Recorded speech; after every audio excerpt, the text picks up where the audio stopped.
Hi friends, welcome to exam elements. So நம்ம இதுக்கு முன்னாடி பார்த்தீங்கன்னா இந்திய அரசியலமைப்பு சட்டம் எப்படி உருவானது, அரசியலமைப்பு நிர்ணய சபையை பார்த்தீங்கன்னா இந்திய அரசியலமைப்பு சட்டத்தை எப்படி உருவாக்குனாங்க அப்படின்னு பார்த்தோம். நம்ம ஏற்கனவே பார்த்தோம். இந்த இந்திய அரசியலமைப்பு சட்டத்தில் பார்த்தீங்கன்னா நம்மளுக்கு என்னென்ன அடங்கியிருக்குன்னா பார்த்தீங்கன்னா முகவுரை, பகுதிகள், அட்டவணைகள், விதிகள். ஓகேங்களா? இதெல்லாம் சொல்லியிருந்தாங்க.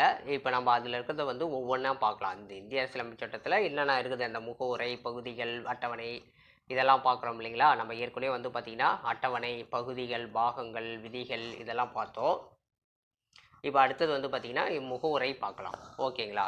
இந்த முகவுரை அப்படிங்கிறது என்னென்னா பார்த்திங்கன்னா இந்த இந்திய அரசியலமைப்பு சட்டம் நம்ம எழுதுனோம் இல்லைங்களா, அதுக்கு பார்த்திங்கன்னா ஒரு முன்னுரை அப்படின்னு தான் சொல்லணும். ஓகேங்களா? இந்திய அரசியலமைப்பு சட்டத்தோட இது என்னன்னா பார்த்தீங்கன்னா ஒரு அறிமுக பகுதி. ஓகேங்களா? நம்ம இப்போ நீங்கள் எந்த ஒரு புக் எடுத்தினாலும், ஒரு நூல் எடுத்தாலுமே அதுக்கு ஒரு இண்டெக்ஸ் பேஜ் மாதிரி இருக்கும். நீங்கள் பார்த்துருப்பீங்க. இப்போ அந்த இண்டெக்ஸ் பேஜில் பார்த்தீங்கன்னா எழுதியிருப்பாங்க, இந்த புக்கு எதை பற்றி சொல்லுது அப்படின்னு, எதை விவரித்து கூறுகிறது, இதில் என்னென்ன அடங்கியிருக்குது அப்படிங்கிறத விவரிக்கிறது தான் பார்த்தீங்கன்னா ஒரு குறிப்பிட்ட ஷார்ட்டாக சொல்கிறது தான். அதுதான் பார்த்தீங்கன்னா நம்மளுக்கு அந்த இண்டெக்ஸ் பேஜ் சொல்லுவாங்க இல்லைங்களா, அதுதான் பார்த்தீங்கன்னா இந்த இந்திய அரசியலமைப்பு சட்டத்தோட ஒரு இண்டெக்ஸ் பேஜ் அப்படின்னா பார்த்தீங்கன்னா முகவுரை சொல்லலாம். ஓகேங்களா? இதுதான் பார்த்தீங்கன்னா நமது இந்திய அரசியலமைப்போட ஒரு என்ன சொல்கிறது, ஒரு திறவுகோல் மாதிரி. ஓகேங்களா? நம்ம என்னென்ன உள்ளடக்கியது, நமது இந்திய அரசியலமைப்பு சட்டம் என்னென்னத்தை உள்ளடக்கியது அப்படிங்கிறத சொல்கிறது தான் பார்த்தீங்கன்னா இந்த முகவுரை. ஸோ இந்த முகவுரை எப்படி ஆரம்பிக்குதுன்னு பாருங்கள். இந்திய மக்களாகிய நாம். ஓகேங்களா? ஃபஸ்ட்டு வேர்டே பார்த்தீங்கன்னா இந்திய மக்களாகிய நாம். ஸோ நமக்கு நாமே ஒரு உறுதிமொழி எடுத்துக்கிற மாதிரி நம்ம எழுதியிருக்கோம். ஓகேங்களா? நம்மை ஆள்வதற்கு நம்மளால் எழுதப்பட்டது தான் இந்த இந்திய அரசியலமைப்பு சட்டம். ஸோ அப்போ பார்த்தீங்கன்னா நமக்கு நாமே இதையெல்லாம் நம்ம செய்யணும் அப்படிங்கிற மாதிரி சொல்கிறது தான் பார்த்தீங்கன்னா இந்த முகவரையே சொல்லுது. ஓகேங்களா? இந்திய மக்களாகிய நாம் உறுதியான ஒரு மனதான தீர்மானத்துடன் இந்தியாவை இறையாண்மை மிக்க மக்களாட்சி சமதர்ம மதசார்பற்ற குடியரசாக உருவாக்குவோம். ஓகேங்களா? மேலும் இந்தியாவின் அனைத்து குடிமக்களுக்குமான வகையில் சமூக, பொருளாதார மற்றும் அரசியல் நீதியையும் சுதந்திரமான முறையில் வெளிப்பாடு, நம்பிக்கை, விசுவாசம் மற்றும் வழிபாடு ஆகியவற்றுடன் தகுதி மற்றும் வாய்ப்புகளில் அனைவருக்கும் சமத்துவம், மக்களிடையே சகோதரத்துவம் மற்றும் தனிமனித மாண்பையும் வளர்ப்பதுடன் நாட்டின் ஒற்றுமையை ஓங்க செய்வதற்கு அரசியலமைப்பு நிர்ணய சபையில் 1949 நவம்பர் 26ஆம் நாளில் ஏற்றுக்கொண்டு இயற்றி இந்த அரசமைப்பினை எங்களுக்காக நாங்களே அளிக்கின்றோம். ஓகேங்களா? அப்போ அரசியல் நிர்ணய சபையால் என்னைக்கு பார்த்தீங்கன்னா 1949 நவம்பர் 26ஆம் நாள் பார்த்தீங்கன்னா ஏற்றுக்கொள்ளப்பட்டது இந்திய அரசியலமைப்பு சட்டம். அன்னைக்கு பார்த்தீங்கன்னா இந்த இந்திய அரசியலமைப்பு சட்டத்தை நம்மளுக்கு நாமே வழங்கிக்கிறோம் அப்படின்னு சொல்கிறாங்க. ஓகேங்களா? அப்போ பார்த்தீங்கன்னா முகவுரை என்பது அரசியலமைப்பு சட்டத்தோட ஒரு அறிமுக பகுதி. முகவுரை பார்த்தீங்கன்னா இந்த அரசியலமைப்பினுடைய அடிப்படை கொள்கைகள், நோக்கங்கள் மற்றும் லட்சியங்களை உள்ளடக்கியது. ஓகேங்களா? நம்ம அரசியலமைப்பு சட்டம் எந்த கொள்கைகளை சொல்லியிருக்காங்க, அதனுடைய நோக்கம் என்ன, அரசியலமைப்பு சட்டத்தோட நோக்கம் என்ன, அதனுடைய லட்சியம் என்ன, எல்லாத்தையும் பார்த்தீங்கன்னா உள்ளடக்கியது தான் இந்த முகவுரை. இந்த முகவுரை தான் பார்த்தீங்கன்னா அரசியலமைப்பின் திறவுகோல் என்று அழைக்கப்படுகிறது. ஓகேங்களா? முகவுரை தான் பார்த்தீங்கன்னா முன்னுரையினால், அறிமுக பகுதியினால் இதுதான் அரசியலமைப்பின் திறவுகோல் என்று அழைக்கப்படுகிறது. ரொம்ப ரொம்ப ரொம்ப முக்கியம். இது கொஷினில் பார்த்தீங்கன்னா டிஎன்பிஎஸ்சி கொஷினில் அடிக்கடி கேட்பாங்க. அரசியலமைப்பின் திறவுகோல் என்று அழைக்கப்படுவது எது? முகவுரை அப்படின்னு ஞாபகம் வச்சுங்க. ஓகேங்களா? அடுத்தது பார்த்தீங்கன்னா இந்த முகவுரை நம்ம ஏற்கனவே பார்த்தோம் இல்லைங்களா, முகவுரை என்பது இந்திய மக்களாகிய நாம் என்ற வார்த்தையுடன் முகவுரை தொடங்குகிறது. இந்திய மக்களாகிய நாமே நமக்கு நாமே அது ஒரு உறுதிமொழி மாதிரி எடுத்துக்கிற மாதிரி நம்ம அரசியலமைப்பு சட்டம் எழுதியிருக்காங்க. ஓகேங்களா? அதனால் இந்திய மக்களாகிய நாம் என்ற வார்த்தையுடன் முகவுரை தொடங்கிறது. இந்த முகவுரை பார்த்தீங்கன்னா எப்போ அரசியலமைப்பு சபையால் ஏற்றுக்கொள்ளப்பட்டிருப்பாங்க பார்த்தீங்கன்னா 22/1/1947, அதாவது ஜனவரி 22, 1947 வருடம். ஓகேங்களா? அடுத்தது பார்த்தீங்கன்னா இந்த முகவுரை பார்த்தீங்கன்னா ஜவஹர்லால் நேரு அவர்களின் குறிக்கோள் தீர்மானம் அடிப்படையில் அமைந்துள்ளது.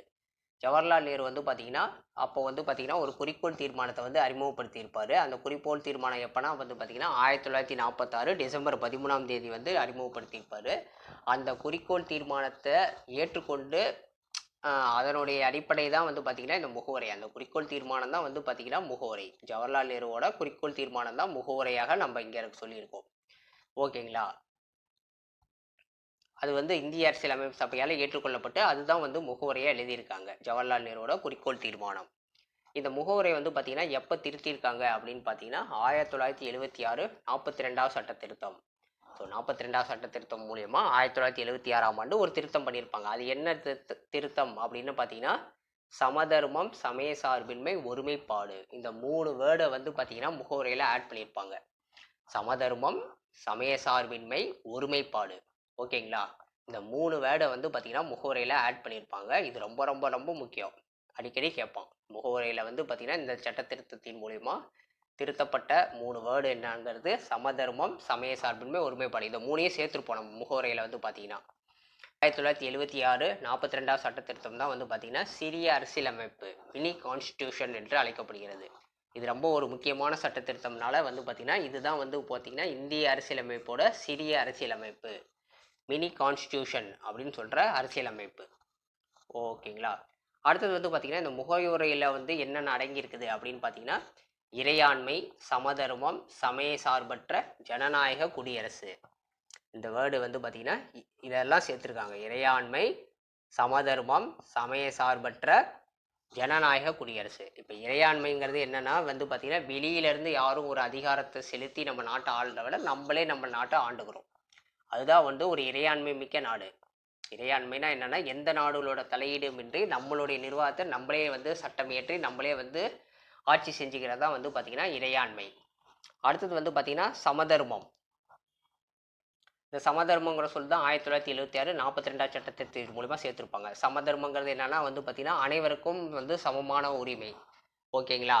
இங்கே இந்தியாவில் பிறந்த அனைத்து குடிமகனுக்கும் சம உரிமை கொடுக்கறது. அதுதான் வந்து பார்த்தீங்கன்னா சமதர்மம். சமய சார்பற்ற நாடு. இந்தியா வந்து பார்த்தீங்கன்னா ஒரு சமய சார்பற்ற நாடு. எந்த ஒரு சமயத்தையும் சார்ந்திருக்காது. இந்தியா வந்து பார்த்தீங்கன்னா எந்த ஒரு மதத்தையும் பின்பற்றி இருக்காது. எல்லா மதத்தவரும் இங்கே வந்து வாழலாம். அவங்களுக்கான எல்லா உரிமைகளும் இருக்குது. ஓகேங்களா? அடுத்து வந்து ஜனநாயக நாடு. இந்தியா வந்து பார்த்தீங்கன்னா வயது வந்தோர் வாக்குரிமை இருக்குது. 18 வயசு ஆனால் உங்களுக்கு வந்து ஓட்டு போட்டு நீங்கள் வந்து உங்களுடைய பிரதிநிதிகளை தேர்ந்தெடுக்கக்கூடிய நாடு. ஓகேங்களா? இது வந்து ஒரு ஜனநாயக நாடு. இது வந்து பார்த்தீங்கன்னா அடுத்தது குடியரசு. ஓகேங்களா? முடியரசுங்கிறது மன்னராட்சி உள்ள நாடு. குடியரசுங்கிறது வந்து பார்த்தீங்கன்னா மக்களால் தேர்ந்தெடுக்கப்பட்ட பிரதிநிதிகள் மூலம் நாமளே ஆட்சி செஞ்சுக்கிறதா வந்து பார்த்தீங்கன்னா குடியரசு நாடு. ஸோ முகவுரையில் அடங்கியிருக்கிறது என்னன்னா இறையாண்மை, சமதர்மம், சமய சார்பற்ற ஜனநாயக குடியரசு. இந்த சிறப்பம்சம் எல்லாமே இருக்குது. ஓகேங்களா? நம்ம நாட்டுக்கு வந்து பார்த்தீங்கன்னா இறையாண்மை, சமதர்மம், சமய சார்பற்ற ஜனநாயக குடியரசு எல்லாமே இருக்குது. இதை நல்லா பார்த்துங்க. இது எக்ஸாமில் வந்து கொடுத்து கேட்குறாங்க. முகவுரையில் அடங்கியுள்ளவை எது எதுன்ட்டு. இதை ஆர்டர் மாற்றிலாம் கொடுத்து கேட்குறாங்க.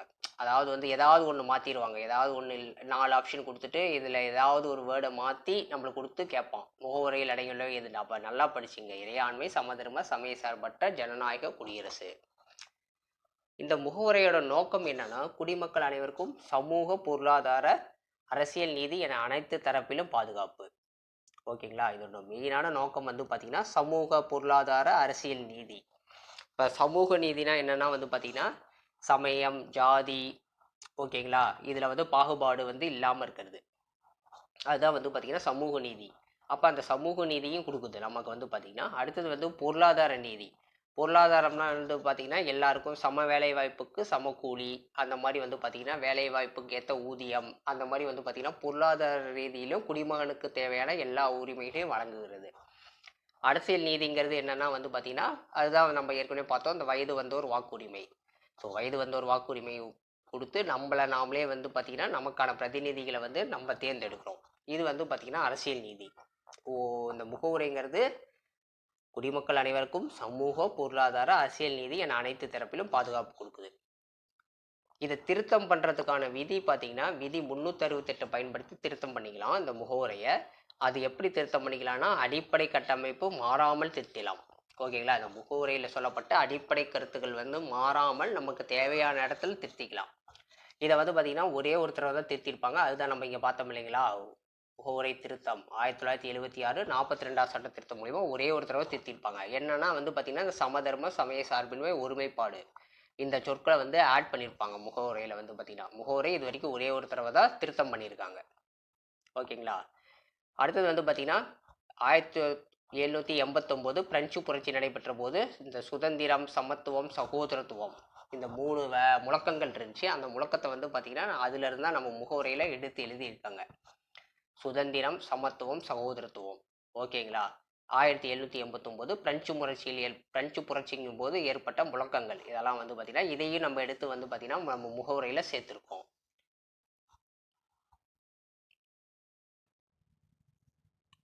அடுத்தது வந்து பார்த்திங்கன்னா இந்த முகவுரை சார்ந்த வழக்குகள் இருக்கும். இந்த வழக்குகள் வந்து பார்த்திங்கன்னா ரொம்ப ரொம்ப முக்கியம். இந்த முகவுரை வந்து பார்த்திங்கன்னா இந்திய அரசியலமைப்போட ஒரு பாகமா இல்லையா அப்படின்னு சொல்லிட்டு பார்த்திங்கன்னா வழக்குகள் இருக்கும். இந்த வழக்குகள் வந்து பார்த்திங்கன்னா அடிக்கடி டிஎன்பிஎஸ்சி எக்ஸாமில் கேட்குறான். ஸோ நம்ம வந்து இந்த வழக்குகள் என்னான்னு மட்டும் பார்த்துக்கலாம். ஓகேங்களா. அடுத்தது ஃபஸ்ட்டு வந்து பார்த்திங்கன்னா பெருபாரி வழக்கு. ஓகேங்களா. 1960ஆம் ஆண்டு பெருபாரி வழக்கில் வந்து தீர்ப்பு என்ன சொல்லியிருப்பாங்கன்னா, முகவுரை என்பது அரசியலமைப்பின் ஒரு பாகம் அல்ல அப்படின்னு சொல்லியிருப்பாங்க. ஓகேங்களா. இந்த பெருபாரிங்கிறது வந்து பார்த்திங்கன்னா அப்போ மேற்கு வங்காளத்தில் வந்து பார்த்திங்கன்னா ஜல்குபைரி அப்படிங்கிற ஒரு மாவட்டத்தில் ஒரு சிறிய கிராமம் பேர் தான் பெருபாரி. அப்போ இந்திய பாகிஸ்தான் பிரிவினையின் போது பார்த்திங்கன்னா ராட்க்ளிஃப் தலைமையில் தான் வந்து பார்த்திங்கன்னா அந்த மாநிலத்தின் எல்லைகளை வந்து பிரித்தாங்க. அப்போ இந்த பெருபாரி என்ன ஆகிடும்னா வந்து பார்த்திங்கன்னா இந்தியாவோட தான் இருந்திருக்கும், இந்தியாவோட சேர்த்துருப்பாங்க. பட் ஆனால் வந்து பார்த்திங்கன்னா அந்த பிரிப்பு ஆவணத்தில் வந்து பார்த்திங்கன்னா அது வந்து சேர்க்காம விட்டுருப்பாங்க. அதை தெரிஞ்சு வந்து பார்த்திங்கன்னா பாகிஸ்தான் என்ன பண்ணும்னா வந்து பார்த்திங்கன்னா அவங்களோட நாட்டில் வந்து பார்த்திங்கன்னா இந்த பெருபாரி கிராமத்தை வந்து இணைச்சிருப்பாங்க. ஓகேங்களா. அப்போ வந்து பார்த்திங்கன்னா 1958 வந்து பார்த்திங்கன்னா இந்திய பிரதமராக இருந்த ஜவஹர்லால் நேருக்கும் பாகிஸ்தான் பிரதமராக இருந்த ஃபெரோஷா நூன் என்பவருக்கும் பார்த்திங்கன்னா ஒரு ஒப்பந்தம் போட்டுக்குவாங்க. அந்த ஒப்பந்தத்தின் படி பார்த்திங்கன்னா பெருபாரி கிராமத்தை வந்து பார்த்திங்கன்னா என்ன பண்ணும்னா பாகிஸ்தானுக்கு கொடுத்துருவாங்க. இந்தியா வந்து பார்த்திங்கன்னா பாகிஸ்தானுக்கு கொடுத்துரும். இதை எதிர்த்து வந்து பார்த்திங்கன்னா கேஸ் போட்டிருப்பாங்க. இப்போ மேற்கு வங்காளத்தில் வந்து பார்த்திங்கன்னா மாநில அரசோட அனுமதியின்றி வந்து பார்த்திங்கன்னா பெருபாரி கிராமத்தை வந்து பார்த்திங்கன்னா பாகிஸ்தானுக்கு வந்து இந்தியா வழங்கிடும். இது வந்து இந்திய அரசியலமைப்பு சட்டத்திற்கு எதிரானது கூறி வந்து பார்த்திங்கன்னா இந்திய உச்சநீதிமன்றத்தில் வந்து பார்த்திங்கன்னா வழக்கு தொடர்ந்துருப்பாங்க. அந்த வழக்கு தான் வந்து பார்த்திங்கன்னா பெருபாரி வழக்கு. ஓகேங்களா. இதில் வந்து பார்த்திங்கன்னா இந்த பெருபாரி வழக்கில் தான் வந்து பார்த்திங்கன்னா முகவுரைங்கிறது வந்து பார்த்திங்கன்னா அரசியலமைப்பின் ஒரு பாகம் அல்ல அப்படின்னு சொல்லியிருப்பாங்க. அடுத்தது வந்து பார்த்திங்கன்னா கேசவனந்த பாரதி வழக்கு. இது எப்போனா 1973ஆம் ஆண்டு நடந்தது. இந்த வழக்கில் வந்து தீர்ப்பு என்ன சொல்லியிருப்பாங்கன்னா, முகவுரை அரசியலமைப்பின் ஒரு பாகம் தான் அப்படின்னு சொல்லி தீர்ப்பு சொல்லியிருப்பாங்க.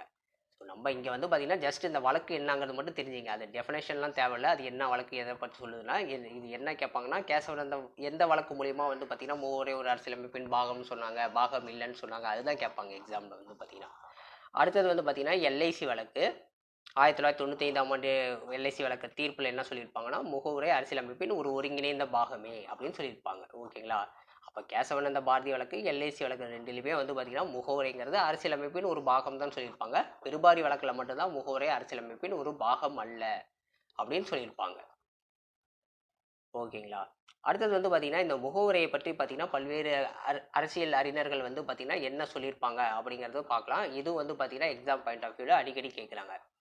ஃபஸ்ட்டு வந்து பார்த்திங்கன்னா இறையாண்மையுடைய மக்களாட்சி குடியரசின் ஜாதகம் அப்படின்னு சொல்லி யார் சொல்லியிருப்பாங்கன்னா கேஎம் முன்சி வந்து சொல்லியிருப்பார்.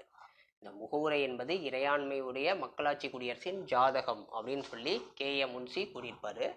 அடுத்தது வந்து பார்த்திங்கன்னா இந்திய அரசியலமைப்பின் திறவுகோல் அப்படின்னு யார் சொல்லியிருப்பாங்கன்னா எர்னஸ் பர்க்னர் அப்படிங்கிறவரு சொல்லியிருக்காரு.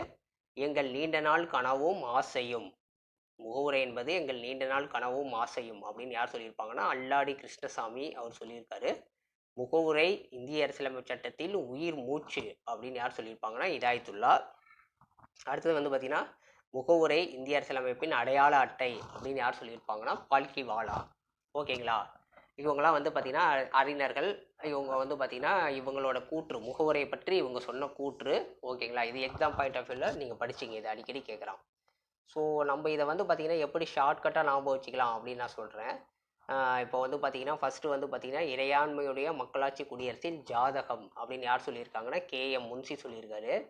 இப்போ நம்ம இதை எப்படி ஷார்ட்கட்டாக ஞாபகம் வச்சுக்கலான்னா, இப்போ நம்ம வந்து கல்யாணம் பண்ணுறதுக்கு முன்னாடி என்ன பண்ணுவோம், ஜாதகம் பார்ப்போம். எல்லோரும் வந்து பார்த்திங்கன்னா கல்யாணத்துக்கு பண்ணுறதுக்கு முன்னாடி ஜாதகம் பார்ப்பாங்க. அப்போ ஜாதகம் அப்படின்னு வருது இல்லைங்களா, அப்போ முன்ஷி முன்னாடி கல்யாணம் பண்ணுறதுக்கு முன்னாடி ஜாதகம் பார்ப்போம். அப்போ முன்ஷிங்கிறத முன்னாடி அப்படின்னு ஞாபகம் வச்சிங்க. ஸோ அப்போ முன்ஷின்னு வந்தாவே வந்து பார்த்திங்கன்னா ஜாதகம். ஓகேங்களா. அடுத்தது வந்து பார்த்திங்கன்னா இந்திய அரசியலமைப்பின் திறவுகோல் அப்படின்னு யார் சொல்லியிருப்பாங்க, எர்னஸ் பர்க்னர். இப்போ நம்ம ஒரு கடைக்கு போகிறோம், பர்கர் வாங்குறோன்னு வச்சிங்களேன், கடைக்காரங்க வந்து என்ன பண்ணுவாங்க, அந்த ஓவனை வந்து ஓப்பன் பண்ணி தான் நம்மளுக்கு பர்கர் எடுத்து கொடுப்பாங்க.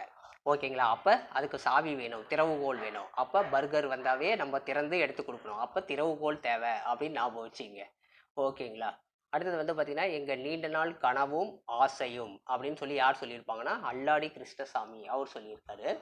இப்போ வந்து பார்த்தீங்கன்னா நம்ம வந்து ஒரு சாமியை பார்க்குறோன்னு வச்சுங்க, சாமியை பார்க்குறது நம்மளுக்கு வந்து பார்த்தீங்கன்னா ஒரு நீண்ட நாள் கனவும் ஆசையாகவும் இருக்கும் அப்படிங்களா. இப்போ ஒரு திருப்பதிக்கே போகிறோம், அங்கே போய் சாமியை பார்க்கணும், சபரிமலைக்கு போகிறோம் அப்படிங்கிற மாதிரி ஒரு பெரிய புனித பண்பாட்டு தலத்துக்கு போகிறோம். அங்கே போய் சாமியை நம்ம பார்க்குறது வந்து நம்மளுக்கு வந்து பார்த்திங்கன்னா ஒரு நீண்ட நாள் கனவும் ஆசையாக இருக்கும் அப்படின்னு ஞாபகம் வச்சுங்க. அடுத்தது வந்து பார்த்திங்கன்னா முகவுரை அரசியலமைப்பு சட்டத்தின் உயிர் மூச்சு அப்படின்னு யார் சொல்லியிருப்பாங்கன்னா நீதிபதி இதாயத்துல்லா அவர் தான் வந்து பார்த்திங்கன்னா சொல்லியிருக்காரு. இப்போ இதை எப்படி ஞாபகம் வச்சுக்கலாம்னா, இப்போ நம்மளுக்கு வந்து உயிர் வாழ்கிறதுக்கு என்னங்க வேணும்? இதயம் வேணும். ஸோ இதயம் நின்று போச்சுன்னா நம்ம மூச்சு நின்று போச்சு. அப்போ உயிர் மூச்சு அப்படின்னா வந்து பார்த்திங்கன்னா இதயம் தேவைப்படும்.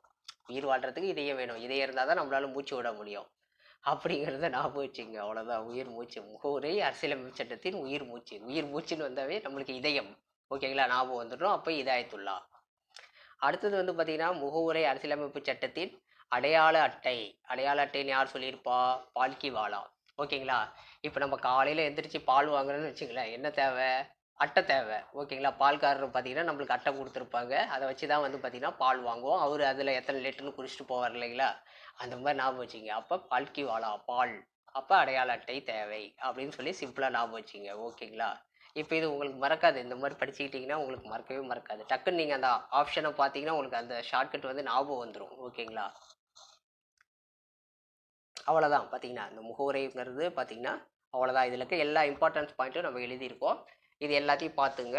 பார்த்துட்டு ஒரு தடவை படித்து பார்த்தீங்கன்னாவே உங்களுக்கு ஈஸியாக புரிஞ்சிடும். ரொம்ப சின்ன டாபிக் தான், எளிமையான டாபிக், ஈஸியாக புரியும். ரொம்ப முக்கியங்க. டிஎன்பிசியில் அடிக்கடி கேட்டுக்கிட்டே இருப்பாங்க. அந்த முகவுரையிலேருந்து பார்த்தீங்கன்னா கொஷின்ஸ் வந்துக்கிட்டே இருக்கும். இந்த வழக்குகள், கூற்றுகள், அப்புறம் முகவுரை எப்போ உருவாக்கப்பட்டது, முகவுரையில் வந்து பார்த்தீங்கன்னா அந்த வேர்டு நம்ம பார்த்தோம் இல்லைங்களா, சமதர்மம், சமய சார்பற்ற ஒருமைப்பாடு, அது எப்போ சேர்த்தாங்க, எந்த சட்ட திருத்தம், 1976 42ஆம் சட்ட திருத்தம், அதெல்லாம் வந்து பார்த்தீங்கன்னா ரொம்ப முக்கியம். அந்த முகவுரை தான் வந்து பார்த்தீங்கன்னா அரசியலமைப்பின் திறவுகோல் என்று அழைக்கப்படுகிறது. இது வந்து பார்த்தீங்கன்னா ஜவஹர்லால் நேருவோட குறிக்கோள் தீர்மானத்தின் அடிப்படையில் இயற்றப்பட்டது. ஓகேங்களா? இதெல்லாம் ரொம்ப முக்கியமான பாயிண்ட்ஸ். ஒரு தடவை பார்த்தீங்கன்னா அப்படியே கோத்ரூ பண்ணிங்கன்னா போதும், ஈஸியாக வந்து பார்த்தீங்கன்னா உங்களுக்கு மனப்பாடம் ஆகிடும். ஸோ நான் இதோட வந்து பார்த்தீங்கன்னா இப்போ இதோட பிடிஎஃபை வந்து பார்த்தீங்கன்னா நான் டிஸ்கிரிப்ஷனில் போடுறேன். நீங்கள் அதை வந்து டவுன்லோட் பண்ணிங்க. டவுன்லோட் பண்ணி பிரிண்ட் எடுத்து கூட வச்சு ஒரு தடவை பார்த்துங்க. ஓகேங்களா? பார்த்து படிச்சிங்க. ஓகேங்க. நம்ம நெக்ஸ்ட் டாபிக் பார்க்கலாம். தேங்க்யூ.